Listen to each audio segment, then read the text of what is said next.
anak-anak, kita akan masuk ke pembelajaran di mana kita akan memasuki bab baru yaitu klasifikasi materi. Materi adalah sesuatu yang mempunyai massa dan dapat menempati sebuah ruang. Materi itu berdasarkan wujudnya dapat dikelompokkan menjadi zat padat, cair, dan gas. Contoh zat padat itu ada batu, cair ada sabun cair, dan gas ada tabung gas yang biasa di bawah kompor untuk mama kamu masak di dapur. Perbedaan antara sifat zat padat, cair, dan gas di buku kamu itu padat mempunyai bentuk dan volume tertentu. Cair volumenya tertentu tetapi tidak mempunyai bentuk, ya kan? Karena dia mengikuti wadahnya. Sementara gas tidak mempunyai volume dan bentuknya juga tertentu karena dia tergantung ruangannya. Padat, jarak antara partikel dan zat padat sangat rapat. Sementara kalau cair, jarak antara partikel cair lebih renggang. Nah, kalau gas, jarak antar partikelnya sangat renggang. Kemudian padat, partikel zat padat tidak dapat bergerak bebas ya karena kan dia udah muatan padat, jadinya udah kukuh bentuknya. Sementara kalau cair, partikelnya dapat bergerak bebas ya kan, jadinya tapi terbatas, tergantung berapa banyak airnya. Kalau gas, partikel-partikel gas dapat bergerak sangat bebas karena kan mau gimana pun dia mengisi seluruh ruangan. Semua alam semesta ini dapat gas untuk mengisi sebuah volume tertentu. Kemudian kita akan membahas unsur, senyawa, dan campuran. Di sains namanya elemen, compound, and mixture.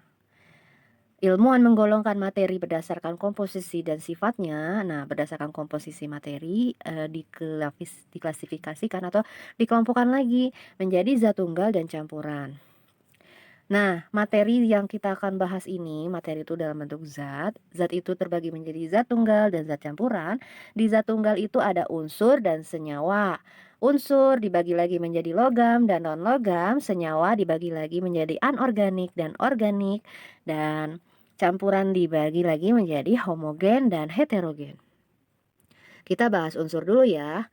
Kalian lihat gambar di sebelah kiri, itu ada emas, ada tembaga ya kan, ada apa lagi,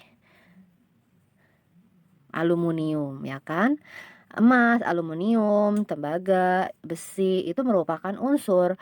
Unsur itu merupakan zat tunggal yang tidak dapat dibagi lagi menjadi bagian yang lebih sederhana dan akan tetap mempertahankan karakteristik asli dari unsur tersebut. Nah, berdasarkan sifat fisika dan kimianya, unsur dibedakan menjadi 3 golongan. Yang pertama ada unsur logam, unsur non-logam atau bukan logam, dan yang ketiga ada unsur metaloid atau unsur semi logam. Para ahli kimia juga menggunakan simbol atau lambang untuk menunjukkan perbedaan antara unsur kimia yang satu dengan yang lain. Nah, ahli kimia ini menemukan unsur sejak abad ke-9 dan unsur secara bertahap terus berkembang sampai abad ke-20. Unsur di alam dapat dibagi menjadi 2 jenis, yaitu unsur logam dan non-logam. Nah, begini, nama latinnya aluminium. Nah, nama Indonesianya juga aluminium dan lambangnya Al. Nama latinnya aurum, nama Indonesianya emas dan lambangnya Au. Argentum, nama Indonesianya perak dan lambangnya Ag, dan seterusnya. Ini adalah logam. Sementara non-logam yaitu oksigen, nama Indonesianya diganti ya, X-nya itu jadi OK, jadi oksigen, lambangnya O. Hidrogen, nama Indonesianya HY-nya diganti jadi I, hidrogen. Nah, nama lambangnya H. Karbon, jadi nama Indonesianya diganti K, karbon, lambangnya tetap C ya. Begitu seterusnya. Nah, karena unsur dan senyawa itu banyak banget ya tadi kan. Nah, itu langsung dibikin deh tabel periodik agar mempermudah kamu mengenal klasifikasi atau pengelompokan dari si zat-zat ini. Simbol unsur dibuat untuk memudahkan dalam penulisan nama unsur, yaitu dengan cara menyingkatnya. Simbol unsur yang saat ini digunakan secara internasional adalah simbol unsur yang diusulkan oleh Bapak John Jacob Berzelius. Cara pemberian lambang unsur menurut Berzelius adalah sebagai berikut. Setiap unsur dilambangkan dengan satu huruf, yaitu huruf awal dari nama latinnya. Dan huruf awal ditulis dengan huruf kapital atau huruf besar. Nah, kamu perhatiin deh, kan H-nya besar tuh hidrogen, L litium. Litium L-nya besar, berium B-nya besar, magnesium M-nya besar ya kan, Mg. Natrium Na N-nya besar. Untuk unsur yang memiliki huruf awal yang sama diberikan satu huruf kecil dari nama unsur tersebut. Contoh, karbon, nama latinnya kan karbon, dilambangkan dengan C. Kalsium, nama latinnya kan kalsium, dilambangkan dengan Ca, kayak gitu. Nah, yang warna ungu tuh, semua itu contoh-contoh dari logam. Sementara yang warna krem itu adalah semi logam, bisa mengandung logam, bisa mengandung non logam. Sementara yang warna pink itu adalah bukan logam. Jadi kita udah tahu nih perbedaan antara logam, non logam sama metaloid. Logam kecuali raksa ya berwujud pada suhu kamar, sementara non logam ada yang berwujud padat, cair, dan gas. Nah, terus logam itu bisa ditempa dan diregangkan. Ibaratnya kalau kamu pukul-pukul nih kan bisa tuh jadi gepeng emasnya, atau enggak aluminiumnya jadi gepeng, tembaganya jadi gepeng. Diregangkan juga bisa, dibentuk kotak kayak gitu, dibentuk emas kan pada cincin, dibentuk bunga-bunga gitu-gitu kan. Nah, non logam bersifat rapuh, tidak dapat ditempa. Iya, langsung sekali ditempa langsung hancur ya kan. Nah, terus logam mengkilap jika digosok. Nah, emas kan kalau digosok-gosok terus tuh langsung mengkilap deh. Gitu juga aluminium, gitu juga tembaga. Non logam kecuali intang tidak mengkilap jika digosok. Entah non logam konduktor listrik dan panas. Nah, dia ini pengantar listrik yang baik loh. Nah, kalau non logam dia non konduktor kecuali grafit ya, batu-batu grafit. Dia bisa mengantarkan panas karena terdapat pada pegunungan. Titik cair dan titik didih umumnya tinggi kalau di logam. Sementara di non logam titik cairnya dan titik didihnya umumnya rendah. Logam massa jenisnya tinggi dan kalau non logam massa jenisnya rendah. Gimana kalau metaloid atau semi logam? Unsur kimia yang memiliki sifat antara logam dan non logam ini sulit dibedakan dengan logam. Perbedaan utamanya adalah bahwa metaloid adalah semikonduktor sedangkan logam adalah konduktor. Jadi ini dia bisa nganterin panas tapi lemah. Tabel 3.4 perbedaan unsur logam dan non logam. Kalau di buku kalian itu mah tadi versi Misalsa. Kalau di buku kalian itu logam berwujud padat pada suhu kamar kecuali raksasa sama ya. Nah, non logam ada yang berwujud padat cair dan gas, terus dapat ditempa dan diregangkan, bersifat rapuh, tidak dapat ditempa, logam konduktor listrik dan panas dan non konduktor kecuali grafit. Nama-nama unsur yang terdapat pada kehidupan sehari-hari, natrium. Nah, ini natrium nih bahan membuat lampu dan senyawa digunakan untuk garam dapur ya kan. NaCl tuh dapur tuh, garam. Strontium Sr senyawa yang digunakan untuk membuat warna merah kembang api dan bahan untuk pembuatan cat kering. Jadi tuh Sr tuh kalau kamu lihat warna pada saat kamu meledakkan kembang api membakar kembang api, warna merahnya itu nama sebenarnya unsur strontium. Terus magnesium Mg paduannya digunakan untuk bahan pesawat. Iodin I bahan untuk antiseptik tuh kamu tuh betadin kamu tuh itu namanya iodin. Senyawa yang digunakan untuk bisa juga iodin ini garam yang beriodium dan fotografi.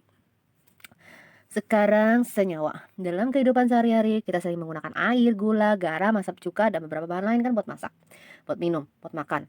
Nah, senyawa merupakan zat tunggal atau murni yang dapat diuraikan menjadi lebih sederhana dengan catatan ya, proses kimia biasa.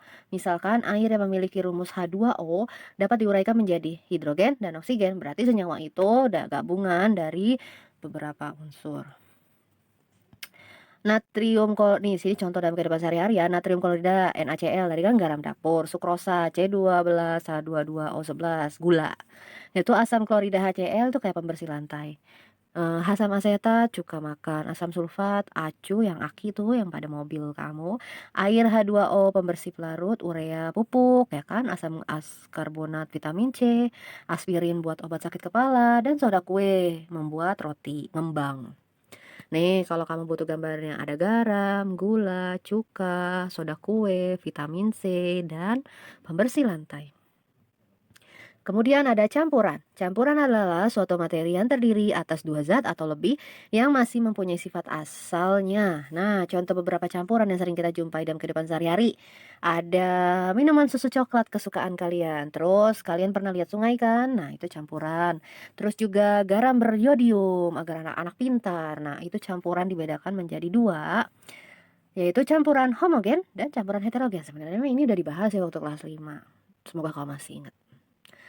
Kita lihat campuran homogen itu berarti kalau kamu udah menyampurkan suatu, pelarut dan dilarutkan ke air, nah berarti itu udah kecampur dengan baik sehingga menyatu dengan sempurna.